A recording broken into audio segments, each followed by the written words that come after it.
요즘 소셜미디어 보면, 와, 다들 정말 멋지게 사는 것 같지 않아요? 네, 그렇죠. 뭐랄까? 완벽해 보이는 모습들만 올라오니까요. 네, 그러다 보면 나도 모르게 좋아요 수나 팔로워 수 이런 걸 신경 쓰게 되더라고요. 어쩔 수 없이. 맞아요. 비교하게 되고 또 남들에게 좀 잘 보이고 싶은 마음도 생기고요. 근데 이게 뭐 요즘만의 문제는 아니라고 하더라고요. 오늘 저희가 좀 깊이 파볼 자료가 하나 있는데요. 오, 어떤 자료인가요? 더원교회라는 곳의 설교문인데 마태복음 6장을 근거로 예수님 시대에도 이런 모습, 그러니까 남들에게 보여주려는 모습이 있었다고 지적해요. 특히 기도라는 행위를 통해서요. 아, 기도요. 되게 신성하고 개인적인 행위인데 그걸 보여주기 식으로 할 수도 있다는 거군요. 네, 바로 그 지점입니다. 이 자료는 그 기도마저도 때로는 남에게 보여주기 위한 과시의 수단이 될 수 있다고 좀 경고하고 있어요. 흥미로운데요? 그래서 오늘 저희는 이 자료를 가지고 왜 우리는 자꾸 이렇게 남한테 잘 보이려고 할까? 또 그런 과시적인 신앙행위는 뭐가 문제일까? 그리고 예수님이 말씀하신 진짜 기도의 본질은 뭐고 어떻게 하나님이랑 좀 진솔하게 만날 수 있을까? 이런 걸 함께 이야기 나눠보려고 합니다. 좋습니다. 신앙이 있는 분들에게는 자신의 신앙생활을 돌아보는 계기가 될 수 있겠고 또 그렇지 않더라도 뭐랄까 조용히 자신을 성찰하는 시간에 대해 새로운 관점을 얻을 수도 있겠네요. 네, 맞아요. 그럼 한번 시작해 볼까요? 대체 왜 우리는 이렇게 남들한테 더 나아 보이려고 애쓰는 걸까요? 이 자료는 그 이유를 어디서 찾고 있나요? 이 자료를 보면요. 그 원인을 우리가 어릴 때부터 자라온 환경에서 찾아요. 환경이요. 네, 계속 비교당하면서 컸다는 거죠. 성적, 키, 심지어 형제자매하고도 비교당하고. 그러면서 나도 모르게 남들보다 좀 나아 보이는 것에서 행복을 찾으려는 경향이 생긴다는 거예요. 마치 습관처럼요. 아, 듣고 보니 그런 것 같기도 하네요. 옆집에는 몇 점 맞았더라. 누구는 키가 얼마큼 컸더라. 어릴 때부터 그런 말들을 계속 듣다 보면 그럴 수도 있겠어요. 그렇죠. 그런데 흥미로운 건 이 자료가 예수님 당시 유대인들 모습에서도 비슷한 걸 발견한다는 거예요. 예수님 시대에도요? 네, 그 당시 유대인들에게는 구제, 기도, 금식 이 세 가지가 아주 중요한 종교적인 행위였거든요. 네, 들어본 것 같아요. 근데 문제는 이걸 통해서 자기들이 얼마나 경건한지를 사람들 앞에서 막 드러내려고 했다는 점이에요. 자료에 따르면 당시 사회 분위기가 이 세 가지를 잘 해야 저 사람 참 경건하다 이렇게 인정해주는 분위기였다고 해요. 아, 그게 일종의 경건함의 척도처럼 여겨졌군요. 그렇죠. 그런데 여기서 자료가 아주 중요한 질문을 던져요. 경건함이라는 걸 과연 누가 판단하는 거냐는 거죠. 누가 판단하는가? 네, 사람들끼리 막 서로 칭찬하고 인정해준다고 진짜 경건해지는 게 아니라 오직 보이지 않는 하나님 앞에서 팽가름 나는 거다. 이렇게 강조를 해요. 결국 사람의 평가가 아니라 하나님의 시선이 진짜 중요하다는 거죠. 그렇군요. 그래서 예수님께서 마태복음 6장 6절에서 구체적으로 이렇게 말씀하신 거군요. 너는 기도할 때에 네 골방에 들어가 문을 닫고서 숨어 계시는 네 아버지께 기도하여라. 네, 맞습니다. 이 구절이 진짜 요즘처럼 막 기도하는 모습 영상 찍어서 올리고 좋아요 기다리는 세태랑은 정말 정반대네요. 그렇죠. 아주 정확한 지적이세요.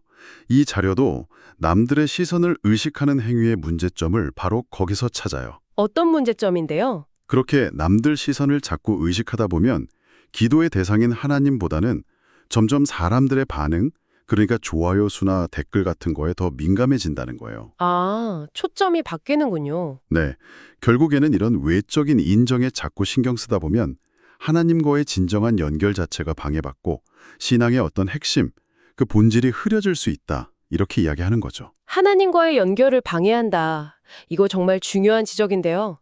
그럼 문을 닫으라는 말씀이 단순히 그냥 시끄러운 소리 차단해라. 이런 의미 이상이겠네요. 네, 훨씬 깊은 의미가 있죠.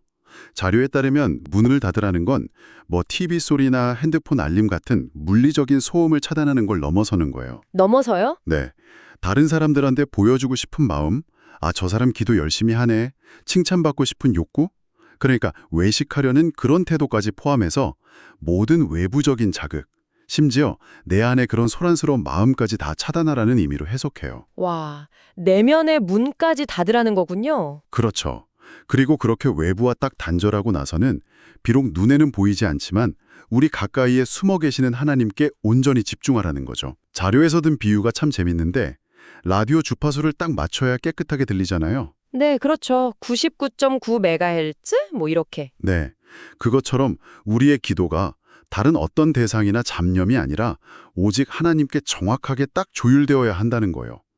다른 주파수, 그러니까 뭐 사람들의 인정이나 내 자랑 같은 그런 거에 맞추지 말고 하나님의 주파수에 맞춰야 한다는 거죠. 그 외의 모든 것에 문을 닫으라는 설명이에요. 아, 주파수 비유 좋네요. 그럼 그 문을 닫고 들어가는 골방은 구체적으로 어떤 공간을 말하는 걸까요? 사실 뭐 요즘 세상에 조용히 혼자 기도할 수 있는 그런 독립된 방 갖기가 쉽지 않잖아요? 맞아요. 자료에서도 그 점을 딱 짚어요. 집이 넓어서 뭐 누구의 방해도 안 받는 실제 골방이 있으면 물론 좋겠지만 현실적으로는 좀 어렵다는 거죠. 네, 그렇죠. 그래서 자료는 골방이 꼭 물리적인 장소만을 의미하는 게 아니라 상태에 가깝다고 설명해요. 상태요? 공간이 아니라 상태? 네, 핵심은 장소가 아니라 누구의 방해도 받지 않고 또 남을 의식하지도 않고 온전히 하나님께만 집중할 수 있는 그 상태 자체라는 거예요. 오, 이거 되게 중요한 포인트 같은데요. 장소가 아니라 상태. 그럼 우리가 일상 속에서 어떻게 그런 상태, 우리만의 골방을 만들 수 있을까요? 자료에 좀 구체적인 예시 같은 게 있나요? 네, 몇 가지 가능성을 보여줘요. 우선 교회 자체도 좋은 기도의 장소가 될 수 있다고 해요. 물론 여러 사람이 있는 공동 공간이지만 내가 거기서 개인적으로 하나님께 집중할 수만 있다면 그것이 골방이 될 수 있다는 거죠. 일리 있네요.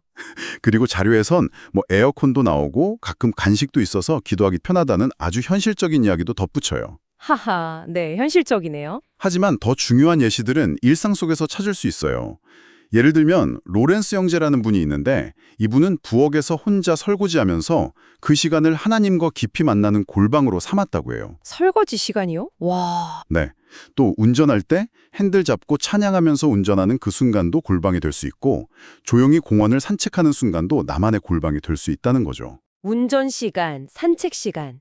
생각해보면 혼자 집중할 수 있는 시간이긴 하네요. 심지어 이 설교를 하신 분의 개인적인 경험도 나와요. 군대 시절 있잖아요.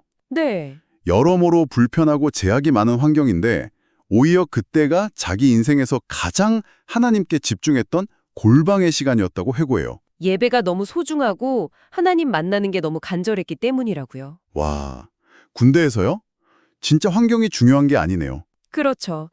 결국 중요한 건 어떤 장소나 환경 자체가 아니라 외부의 방해나 남을 의식하는 그 마음의 문을 내가 의도적으로 닫고 온전히 하나님과 연결되려고 하는 나의 의지, 그리고 그 순간에 집중하는 그 상태인 것 같아요. 네, 상태. 당신에게는 그런 순간이나 장소가 혹시 있으신가요? 한번 떠올려 보시는 것도 좋을 것 같습니다. 네, 골방에 대한 이해가 정말 깊어졌어요. 상태라는 관점. 그런데 예수님께서 기도에 대해 또 다른 경고도 하셨다고요. 마태복음 6장 7절 말씀인데 이방 사람들처럼 의미 없이 빈말을 되풀이하지 말라. 이 빈말을 되풀이하는 기도는 구체적으로 뭘까요? 네, 이게 예수님의 두 번째 경고인데요. 자료에서는 이걸 중언부언, 중연부언이라고 표현해요. 한자어 그대로 무겁게 말하고 다시 말한다인데 의미는 좀 달라요. 중언부언? 네, 이게 뭐냐면 생각 없이 마음은 하나도 안 담긴 채로 그냥 같은 말을 계속 반복하는 행위를 가리켜요. 마치 주문 외우듯이 의미 없이 소리만 내는 거죠. 아, 마음이 빠진 반복이군요. 그렇죠. 자료에서는 구약 성경에 나오는 갈멜산 전투 이야기를 예로 들어요. 엘리야랑 바알 선지자들이 대결할 때 바알 선지자 850명이 아침부터 낮까지 오 바알이여 우리에게 응답하소서 막 이렇게 외쳤잖아요. 네, 기억나요. 아무 일도 없었죠. 네, 아무 응답도 못 받았죠. 그게 바로 마음과 진심이 빠진 의미 없는 반복의 아주 대표적인 예라는 거예요. 그렇군요. 의미 없는 반복이랑 간절한 반복은 다르다는 거네요. 근데 사실 기도하다 보면 좀 같은 내용을 반복하게 될 때도 있고 또 오랫동안 기도하는 게 좋다는 말도 듣잖아요. 그건 그럼 어떻게 봐야 할까요? 아, 그거 아주 중요한 질문이에요. 자료에서도 예수님의 이 경고가 기도를 여러 번 반복하거나 오랫동안 기도하는 것 자체를 나쁘다고 하는 건 절대 아니라고 분명히 선을 그어요. 아, 그건 아니군요. 네, 오히려 마태복음 6장 8절 보면 하나님은 우리가 구하기 전에 이미 우리에게 뭐가 필요한지 다 아신다고 말씀하셨거든요. 그런데 그렇다고 기도를 멈추면 안 된다고 강조해요. 왜죠? 하나님이 다 하시는데 왜 기도해야 할까요? 기도가 단순히 하나님 저 이거 필요해요 하고 알리는 뭐랄까 정보 전달 차원의 행위가 아니기 때문이라는 거죠. 정보 전달이 아니라면 그럼 기도의 본질은 뭐라고 설명해요? 자료에 따르면 기도는 우리가 필요한 거, 바라는 거를 하나님께 아뢰는 그 과정을 통해서 하늘 아버지에 대한 우리의 절대적인 의존성을 표현하는 행위라는 거예요. 의존성 표현이요? 네. 하나님, 저는 진짜 하나님 없이는 살 수가 없어요. 하나님의 도움이 너무너무 필요합니다. 이렇게 고백하면서 그분의 도움을 간절히 구하는 거죠. 그래서 자료는 스스로 부족하다고 느끼고 하나님을 전적으로 의지하는 사람, 성경 표현으로는 마음이 가난한 사람만이 진짜로 기도할 수 있다고 말해요. 아, 스스로 다 할 수 있다고 생각하는 사람은 기도하기 어렵겠네요, 그럼. 그렇죠. 반대로 생각하면 그렇게 해석될 수 있죠. 스스로 만족하고 내 힘으로 다 할 수 있어 하는 사람은 사실 기도의 필요성을 잘 못 느낄 수 있다는 거죠. 아, 기도가 하느님에 대한 의존성을 표현하는 거다. 이 설명을 되게 와닿네요. 예수님 자신도 그렇게 기도하셨다고 자료에서 이야기하나요? 네, 그 점을 아주 강조해요. 예수님 본인도 때로는 밤새 기도하셨고 겟세마네 동산에서는 땀방울이 핏방울처럼 될 정도로 정말 간절하게 같은 내용을 반복하시면서 오랜 시간 기도하셨다는 사실을 다시 한번 떠올려줘요. 네, 겟세마네 기도 유명하죠. 그리고 성경에 보면 불의한 재판관한테 계속 찾아가서 간청했던 과부 이야기 있잖아요. 누가복음 18장에. 아, 네, 끈질긴 과부 비유요. 네, 그 비유도 언급하면서 포기하지 않고 끈기 있게 기도하는 게 얼마나 중요한지를 강조해요. 그러니까 핵심은 단순히 말을 많이 하는 게 아니라 하나님을 향한 믿음과 의지하는 마음을 가지고 끈기 있게 구하는 그 태도라는 거죠. 그렇군요. 태도가 중요하군요. 그럼 이런 진정한 기도는 우리한테 어떤 영향을 줄까요? 단순히 원하는 걸 얻는 것, 그 이상의 의미가 있을 것 같은데요? 네, 맞습니다. 이 자료는 진정한 기도가 우리 자신을 근본적으로 변화시키는 아주 강력한 힘이 있다고 말해요. 우리를 변화시킨다고요? 어떻게요? 하나님을 믿고 의지하면서 기도하는 그 과정 속에서 우리의 마음과 성품이 점점 예수님을 닮아간다는 거예요. 예를 들어 좀 모나고 차가웠던 성격이 부드럽고 따뜻하게 변하고 약했던 의지가 강해져서 내가 진짜 하나님 앞에서 올바르게 살아야겠다. 이렇게 결단하게 된다는 거죠. 와, 내면의 변화네요. 그렇죠. 결국 이런 내면의 변화를 통해서 하나님 앞에서 더 의미 있고 가치 있는 인생을 살아가게 된다는 거예요. 기도가 단순히 소원 성취의 수단을 넘어서 우리 자신을 성장시키고 성숙하게 만드는 과정이라는 설명이 저는 굉장히 인상 깊었어요. 기도가 우리를 변화시킨다? 와, 이거 정말 중요한 메시지인데요. 이 자료의 작성자는 이런 기도의 중요성을 지금 이 시점에서 더욱 강조하고 있다고요? 네, 맞아요. 이 자료를 쓰신 분은 개인적으로 지금이야말로 남한테 보여주기 위한 그런 기도가 아니라 정말 하나님 앞에서 진솔하게 자기 마음을 쏟아놓고 부르짖는 골방 기도가 너무너무 필요한 때라고 느낀다고 말해요. 지금이 더 필요한 때다. 네, 그리고 이게 그냥 개인적인 차원만이 아니라 공동체로서의 교회 역시 마찬가지라고 강조해요. 교회 공동체도요? 네, 주일 예배 한 번 드리는 걸로는 요즘같이 막 빠르게 변하는 세상 속에서 신앙을 지키고 성장하기가 쉽지 않을 수 있다는 거죠. 그래서 수요일이나 금요일 기도 모임 같은 정기적인 모임을 통해서 함께 모여서 기도하고 하나님의 은혜와 도우심을 구해야 한다고 제안해요. 아, 개인의 골방 기도도 중요하지만 공동체가 함께하는 기도의 중요성도 강조하는군요. 왜 공동체 기도가 그렇게 중요하다고 설명하나요? 자료에서는 교회를 우리 몸이나 집에 비유해요. 집이 막 더러워지면 대청소하잖아요. 네, 그렇죠. 그것처럼 우리의 마음과 영혼도 기도를 통해서 깨끗하게 청소하고 새롭게 해야 한다는 거예요. 그리고 이렇게 혼자가 아니라 공동체가 함께 모여서 간절히 기도할 때 하나님께서 일하시는 것, 자료에서는 하나님의 역사라고 표현하는데요. 그런 응답과 변화가 훨씬 더 강력하게 나타난다는 믿음을 보여주고 있어요. 하나님의 역사. 그러니까 하나님의 어떤 구체적인 응답이나 도우심, 변화를 의미하는 거겠죠? 네, 그렇게 이해할 수 있겠습니다. 함께 기도할 때 그런 일들이 더 분명하게 일어난다는 거죠. 구체적으로 어떤 내용들을 위해서 공동체가 기도해야 한다고 언급하나요? 몇 가지 구체적인 기도 제목들을 제시하는데요. 예를 들면 교회의 영적인 건강, 성도들의 믿음 성장, 또 아직 믿지 않는 사람들의 구원을 위한 기도, 말씀을 전하는 목회자를 위한 기도, 또 악한 세력이나 유혹으로부터 교회를 보호해달라는 기도, 이런 것들이 필요하다고 말해요. 네, 중요한 기도 제목들이네요. 그리고 제11회 안초데이라는 교회의 어떤 구체적인 행사나 사역을 위해서도 함께 기도해야 한다고 언급하면서 공동체 기도의 실천을 되게 강조해요. 아, 구체적인 목표를 위해서도 같이 기도하는군요. 네, 그리고 마지막으로 과거의 어떤 어려움이나 실패에 머물러 있지 말고 마치 출애굽한 이스라엘 백성들이 자꾸 애굽을 그리워했던 것처럼 그러지 말고 표대이신 예수 그리스도를 향해서 함께 나아가야 한다. 이런 권면도 덧붙여요. 현재에 안주하거나 과거에 얽매이지 말고 믿음 안에서 미래를 향해 가자. 이런 동료로 들리더라고요. 네, 오늘 저희는 더원교회 설교 자료를 통해서 기도의 본질에 대해 정말 깊이 생각해보는 시간을 가졌습니다. 여러 이야기가 있었지만 핵심은 좀 이거 같아요. 진짜 기도는 남한테 보여주기 위한 어떤 퍼포먼스나 자기 만족이 아니라 하나님과의 진솔하고 친밀한 관계 맺음이다. 네, 맞아요. 관계 맺음. 그리고 이를 위해서는 의도적으로 세상의 소음이나 내 안의 그 과시욕 같은 것들로부터 문을 닫고 장소에 너무 얽매이지 않으면서 하나님께 온전히 집중하는 우리만의 골방, 그 상태를 찾아서 그분께 우리의 연약함과 의존성을 솔직하게 고백하는 것. 이게 중요하다고 이 자료는 말하고 있는 것 같습니다. 네, 정확합니다.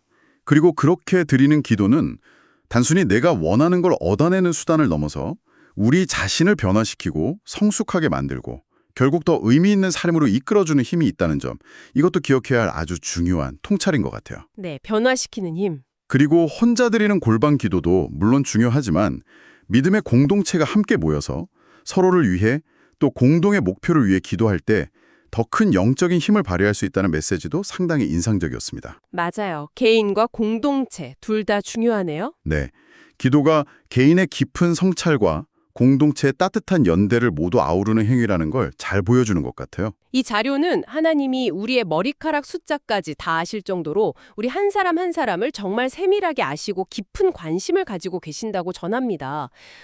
그 정도의 친밀함이 우리와 하나님 사이에 가능하다면 이번 한 주 당신의 삶에서 잠시 어떤 문을 한번 닫아보는 건 어떨까요? 아, 문을 닫아본다. 네, 당신을 막 어지럽히는 외부의 소음일 수도 있고 아니면 자꾸 남들에게 잘 보이고 싶어하는 내면의 어떤 습관일 수도 있고요. 그걸 잠시 멈추고 차단해 보는 거죠. 그렇게 확보한 당신만의 조용한 시간 속에서 그걸 기도라고 부르든 아니면 깊은 성찰이라고 부르든 당신의 내면과 좀 더 진솔하게 만나거나 혹은 신과의 더 깊은 연결을 한번 시도해 보는 것은 어떨까요? 좋은 제안이네요. 네, 이 질문을 마음에 한번 품고 한 주를 시작해 보시는 것도 분명 의미 있는 시간이 될 거라고 생각합니다.